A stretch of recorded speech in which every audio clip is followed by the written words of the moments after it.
Do you want to feel more energized, more vital? In today's video, we are going to talk about how you can nourish yourself, how you can just feel better in your body. My name is Slavomira Harcegova. I'm a Feng Shui practitioner and a harmony designer, and my today's guest is transformational guide Deborah Brody. She is a yoga teacher, sound healer, and a ceremonial artist and facilitator. Much more about her you will find in the description.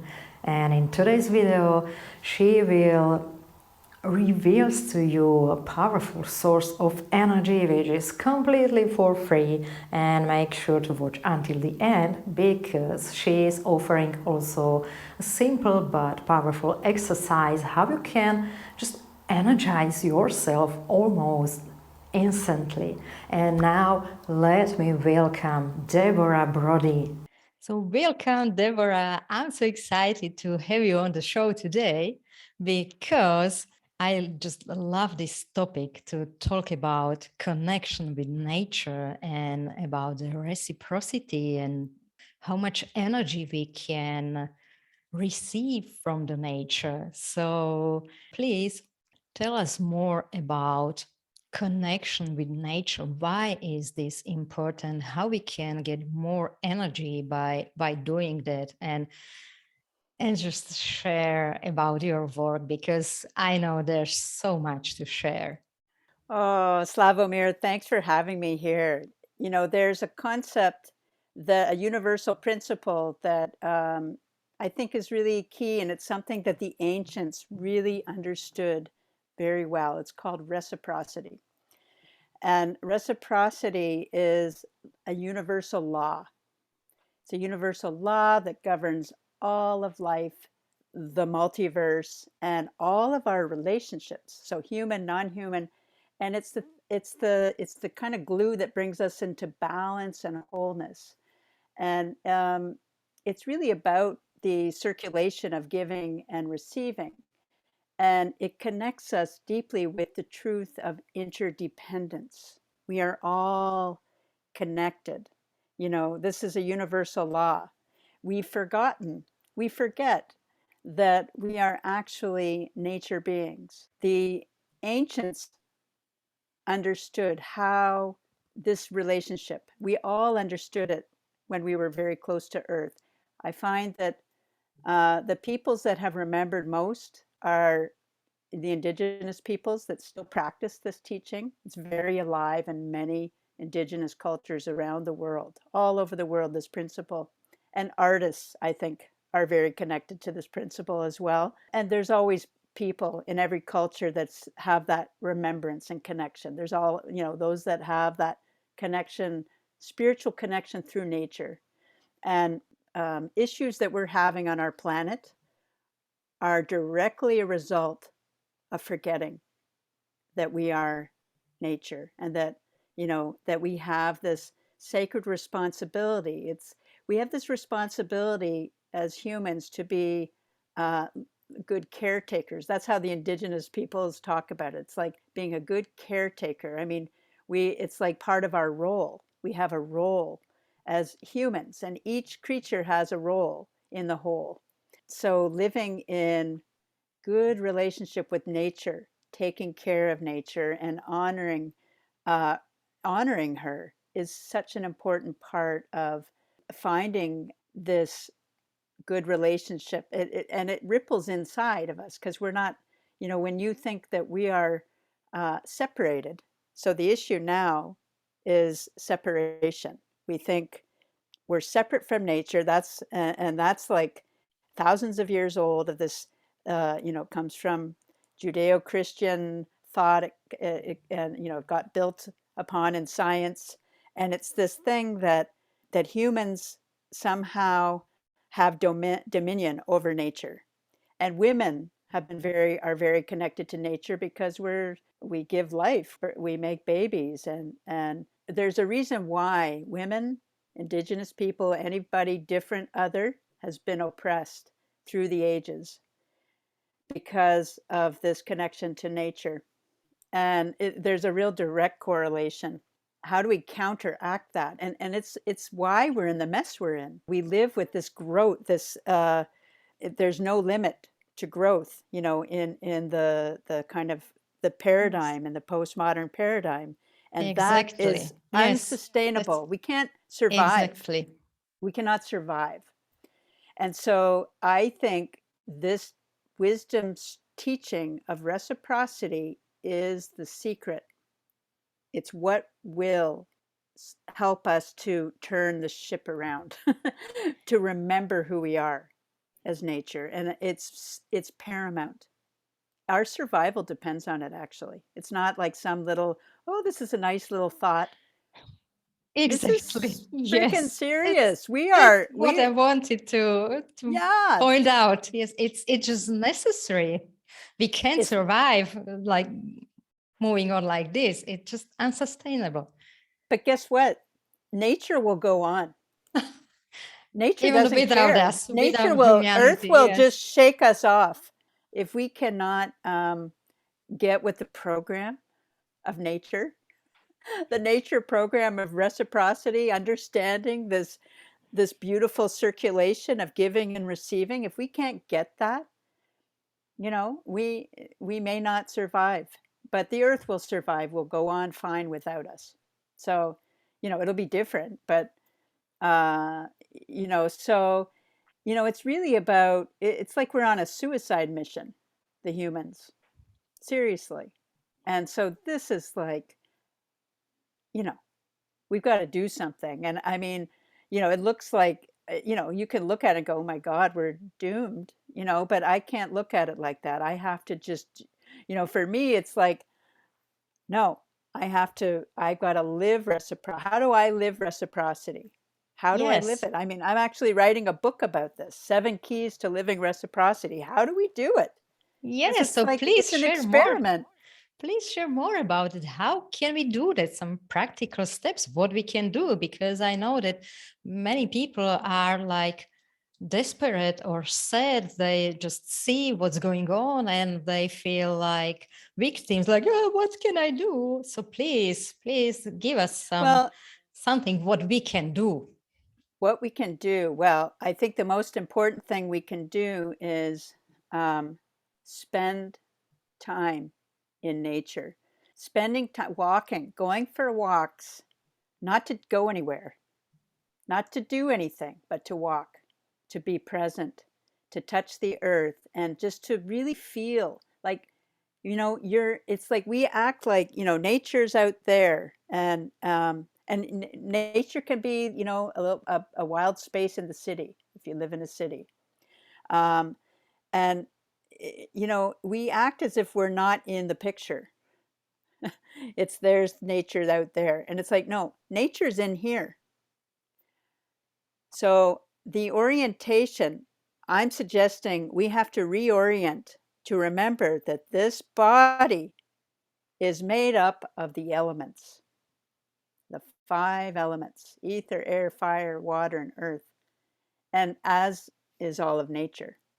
The first key in my book is called, there's 7 keys to living reciprocity. The first key is we are nature. It's acknowledging and remembering we are nature. And so one of the best ways is to get into a forest, get by the water, sit by a river, and train.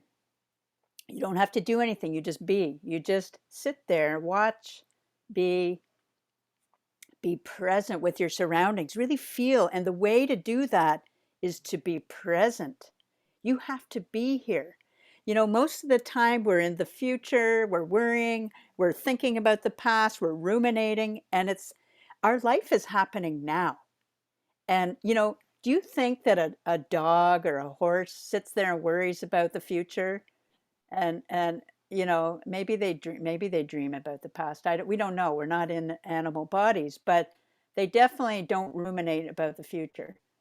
And they're very present. And we have so much to learn from from animals and from trees and plants. They're teachers of presence.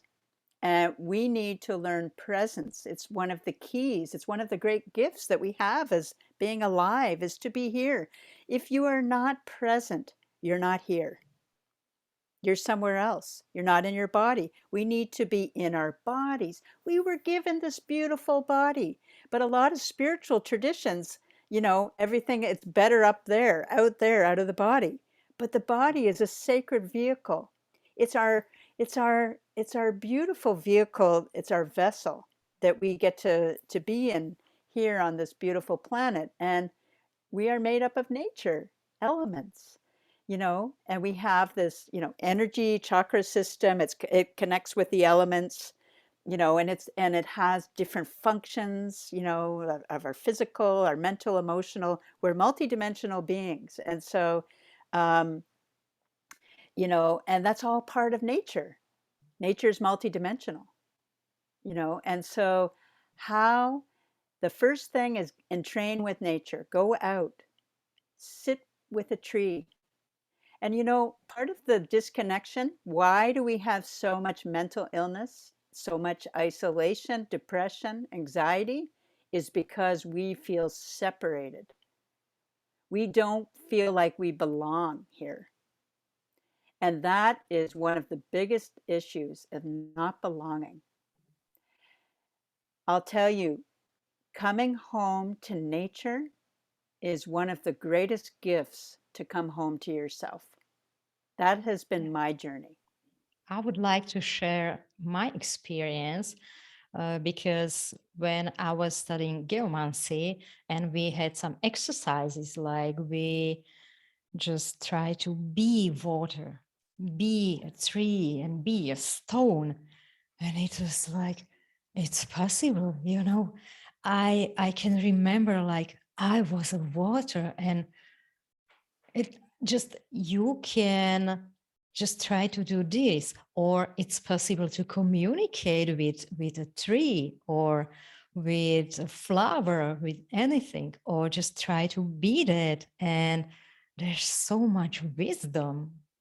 So this is Absolutely. possible. This is possible. We just need to connect and just stay in presence and stay still and just feel and let that, I don't know, sink in, or everyone can find his own way how to connect. But this is so powerful to feel that this power of nature. This brings so much energy.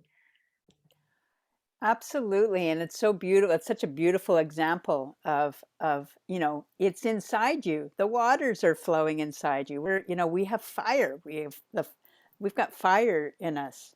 We've got air. We've got the winds blowing around within us. We're earth, our bones, and we have space, which is the ether. And that's so beautiful, your example. And I want to say something about, I've spent a lot of time in different Indigenous cultures, and I have different teachers and mentors I've worked with over many years. But I spent a lot of time in Peru, and they have the teachings there are so beautiful. Really, the teaching of reciprocity is very alive. They have these beautiful practices, and it's in all Indigenous cultures, of understanding that when you are out in nature, that um, when you don't just take something, you don't just pick a flower, and you don't just take, even if you're Indigenous people here who are hunting, they don't just go and kill something. They ask permission. There is this, it's part of the teaching of reciprocity, is that you don't that you always give back to nature, and you give back to the soul of that plant, flower, that creature, and you ask permission.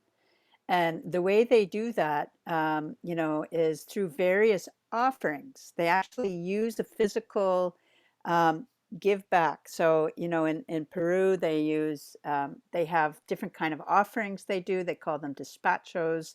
They are offerings to Mother Earth. They're offerings to the different elements, and you can do with various different intentions. But they're very powerful ways of giving back. They really understand you have to give back to Mother Earth. You don't just take. And that's something that's happened in the West is, and in a lot of the world is this taking, taking. We've been taking minerals. We've been the mining, the extracting.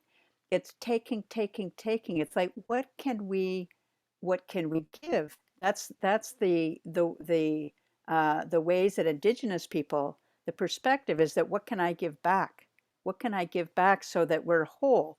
It's the understanding that this is that circulation of giving and receiving, of offering.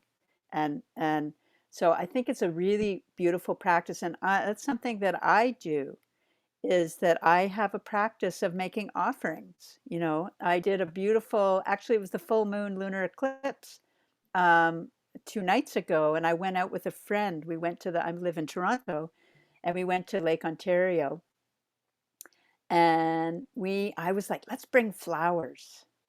Let's bring some flowers. So we got some nice flowers, and I brought some cornmeal. I brought some tobacco. I brought some Florida water, which is Florida water is a sacred medicine they use in Peru. It's a libation, and um, and so we did a flower mandala offering for the full moon.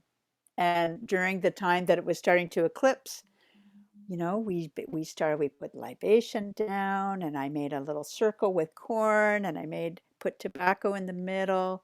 You know, these are sacred medicines, and you know, so you do it with this sense of like thank you and honoring and making this, you know, it's like making this ground sacred. And then we made a flower mandala. We played. We had so much fun. We played. This is the thing, bring play and joy into it, because it's not about something serious.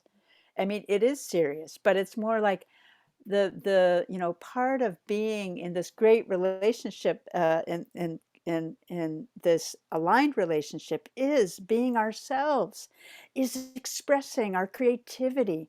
Our creativity is part of our nature.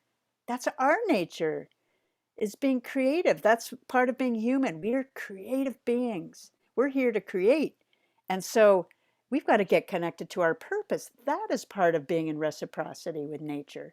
Think about that, you know? Yeah. So like so that's what we did. We Yes. made the offering. Yes, I would like to mention the like one part of the offering is what you have, like tobacco or mandala or anything material, but the same power has this intention, these feelings, this joy, this energy, because this is this energetic part. And if someone just doesn't know what to do, how to do that, it's you need to start with just imagine that and feel the joy.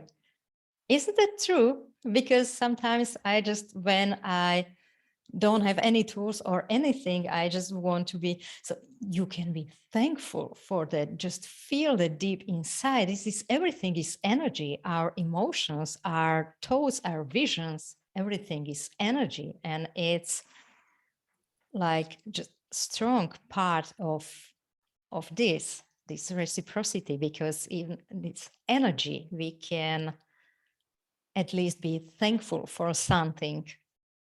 Well, and What? that's how you get in the alignment, is gratitude. You're naming it perfectly. It's like that. Gratitude is what gets you in the zone. It's like, and you know, sometimes we have a hard time to feel gratitude, you know, but it's like we have a habit. There's a habit in our culture, I think, of not appreciating what we have. We always want what's over there. I'll be happy when I have that, and we're not thankful for what we already have. And that's because we have the consumer culture. And consumerism is part of the separation. It's part of that program that separates us from nature.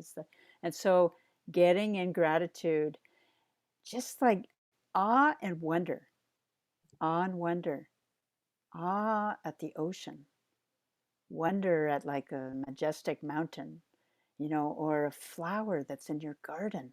It's like how, you know, like the sacred geometry in the flower, you know, it's like how, so connecting in with the wonder and awe can get you in the gratitude, I think. It's like how to get into gratitude, you know.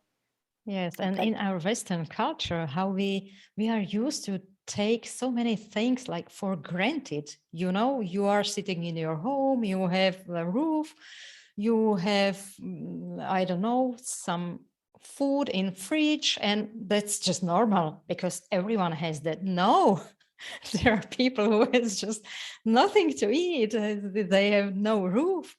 They have just nothing. We all have like electricity. You can just switch and let's bring light and water. You know, we have everything, and we think, oh, that's just normal. No, it's not. Well, and if I've spent a lot of time in different cultures, and like a lot of I spent a lot of time in India and in like in villages where people are living in, you know, 10 people living in a hut, and going over there and spending time, because I worked in an orphanage and lived in a village for about 3 months years ago. And I mean, what I was struck by was that, compared to what I grew up with and what people have, it's like we don't appreciate what we have. They're like incredible joy and gratitude for just being alive. They're very different. It's very interesting how that works. There's a greed that separates us from our from our joy and our gratitude somehow. It's really so it's something we have to be very conscious of, to cultivate. You've got to cultivate it. You didn't have to before, but we're so kind of that separation. It requires a cultivation of your presence and your gratitude to get you in the alignment to feel. And then it's also about what I said before is like, what do you love? It's like finding the things that you love to create, because that will get you closer to your true nature, and that's part of reciprocity. Is each of us have the gift of we came here for something. Each one of us is a piece of the puzzle as part of nature. We're all a piece of the puzzle. So what is it for you? For me, it's about singing and sound. That's my and so one of my things that I love doing is singing to the earth. If you love singing, that is one of the beautiful practices of reciprocity, to sing the frequencies of love and gratitude to Mother Earth. She needs our sound, actually. Our sound helps. There is a frequency thing. Indigenous people understood that they needed to keep singing their traditional songs because it keeps the balance. It's part of the balancing. And I even heard a story in being on the west coast of Canada that someone said that because I noticed there was a windstorm in Stanley Park. All these huge Douglas firs, massive trees, were taken down. This was like I don't know, in the 2000s. And I went there. I walked through that forest. I noticed the roots weren't very deep. It was wild. I was like, they're so huge and their roots aren't very deep. But what somebody told me was that the Indigenous people really used to sing their songs really regularly, to keep the trees rooted. They sang songs for the earth. And that's part of my work, is that I sing the songs and the frequencies to support the earth. And I think it's an incredibly powerful tool of using your voice and sound as a way to harmonize and to support the earth. It's a way of offering back to her. So that's one of the beautiful gifts, your own voice, your own That's so nice. frequency. Yes. And so, okay, this was like first key, or did we mention even Oh, there's lots more of, well, keys? I kind of was rolling. Yeah, the second key, actually, so this is interesting because it has to do with the ancestors. It has to do with honoring the ancestors, remembering their teachings. So it's part of remembering the ancient teachings, but it's about healing. It's about, because we're nature beings, and part of that is our healing. And we have a lot of traumas that we are carried from our ancestors. So it's about coming into reciprocity with our relation, with our ancestors, those that went before us, and because we as humans have a responsibility to bring to, because we're going to be ancestors in the future. And so we have a responsibility while we're here in a body on the planet to live in a good and sacred way with the planet. A lot of our previous ancestors were out of integrity, out of reciprocity. And so part of our healing is to come into right relationship with ourselves, with the earth, and with each other. That's part of reciprocity. So ancestors, that's a very big topic. It's like our roots, our It's our ancestors. roots. Yes, we can Yeah, understand it this way. yeah. It's a very powerful teaching, and you know, and so when we do our healing work, we influence all the ancestors behind us. We start doing the healing work to heal. It starts to ripple backwards, you know, and then that has an influence on how we move forward, what we pass on to our descendants. Because what do we want to pass on to our descendants? A world like right now, it's not looking good. What we're paying forward to our descendants. It's like, and that's why kids, youth, are really pissed off because it's like what they're feeling. That's why there's so much suicide. There's so much mental health issues with young people. It's like, what do I have to live? Like, look at this mess, you know, and it's a huge mess. And that's why we have a responsibility to do the healing. We've got to do the healing work. It's our responsibility for the children, for the future. And so this is part of reciprocity. This is part of our nature. You know, it's like we need to heal. The third key is about listening, deep listening, learning how to listen deeply to the earth, to ourselves, and to each other. We have forgotten how to listen. So listening is a very key, is one of the keys. Offering. I've been speaking about it. See, all of them are kind of all interrelated. They're like a spiral. Offering is the next key. So, and I've talked about making offerings, and you are the offering. You are the offering. You sharing your gifts with the world is an offering, and also offering, you know, thanks and gratitude for your food, for your home, for the trees. It's really important. We have to make our offerings in our own way. It has to resonate with you, with your heart, how you want to offer. But just being you, being who you are, is an offering. From my And then perspective, I'm sorry, mm-hmm.